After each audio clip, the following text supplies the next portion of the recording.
Kilala si Aling Gracia sa kanilang barangay bilang masinop ngunit may mainit na ulo. Isang hapon nagpunta siya sa palengke upang mamili ng rekado para sa nalalapit na karawan ng kanyang anak. Bitbit ang kanyang lumang bayong at ang pitakang naglalaman ng buong ipon, siya ay masigasig na namili. Habang nagbabayad, napansin niyang nawawala ang kanyang pitaka. Kinabahan siya. Sa paligid nakita niyang isang batang kargador na kanina pasunod ng sunod at ngayon ay nakatitig sa kanya.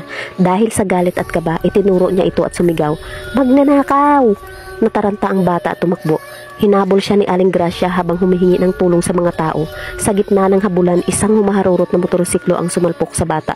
Isinugod ito sa ospital habang si Aling Gracia ay nananatiling galit. Buti nga sa kanya, ganyan ang bagay sa mga magnanakaw. Matapang niyang sampit. Pag-uwi, inilapag niya ang bayong at isa-isang inilabas ang pinamili.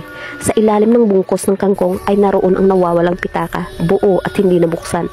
Parang binuhusan ng malamig na tubig si Aling Gracia. Agad siyang nagtungo sa ospital upang humingi ng tawad. Ngunit huli na ang lahat. Sinalubong siya ng balitang pumanaw na ang bata dahil sa tinamong pinsala. Nang hina si Aling Gracia, ang galit na dati bumabalot sa kanyang puso ay napalitan ng matinding pagsisisi. Hindi na maibabalik ng kahit ilang paumanhin ang buhay ng batang pinagbintangan.